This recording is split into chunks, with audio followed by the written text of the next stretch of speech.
السلام علیکم دوستو، آج کا جو ہمارا ٹاپک ہے وہ مزاحیہ افسانہ نگار فرحت اللہ بیگ کے حوالے سے ہے۔ فرحت اللہ بیگ کی ولادت یعنی پیدائش 1883، وفات ہوئی 1947 میں۔ مرزا فرحت اللہ بیگ دہلی میں پیدا ہوئی۔ انہوں نے BA تک تعلیم دہلی میں حاصل کی۔ مولوی نذیر احمد سے عربی پڑھی اور ان کے عزیز شاگرد رہے۔ پہلے حیدرآباد دکن میں محکمہ تعلیم میں ملازمت اختیار کی، پھر عدلیہ نے ان کی خدمات حاصل کر لی اور جج کے عہدے تک یعنی جج کے گریڈ تک ترقی پائی۔ مرزا فرحت اللہ بیگ اردو کے صاحب طرز انشا پرداز یعنی نثر نگار اور شگفتہ نگار ادیب یعنی نظم و نثر کا ماہر ہے۔ سرکاری ملازمت اور مصروف زندگی کے باوجود وہ علمی اور ادبی سرگرمیوں کے لیے وقت نکالتے تھے۔ ان کی وجہ شہرت ان کے مزاحیہ مضامین ہے۔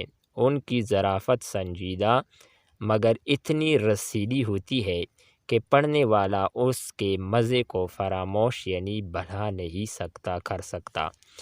ان کی تحریروں سے ان کی زندہ دلی جھلکتی ہے۔ ان کا اسلوب سادہ اور رواں ہے۔ ان کی زبان دہلی کی ٹکسالی زبان ہے۔ دوستو، دہلی کی ٹکسالی زبان بار بار ایک لفظ آتا ہے، مستند زبان ہے یہ دہلی کی۔ شخصی خاکے لکھنے میں انہیں کمال حاصل ہے، یعنی کسی شخص کا خاکہ لکھنا شخصی خاکے کہلاتے ہیں۔ وہ خاکوں میں ایسا ڈرامائی انداز اپناتے ہیں جو ان کے کردار کی متحرک تصویر پڑھنے والے کے سامنے لے آتا ہے۔ دلی کا ایک یادگار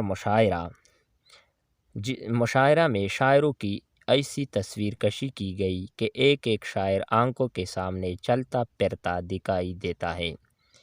نذیر احمد کی کہانی کچھ میری کچھ ان کی زبانی میں مولوی نذیر احمد کا جو خاکہ انہوں نے کھینچا ہے یعنی پیش کیا ہے، وہ اردو ادب کا شاہکار یعنی بہترین نمونہ ہے یا عظیم کارنامہ ہے۔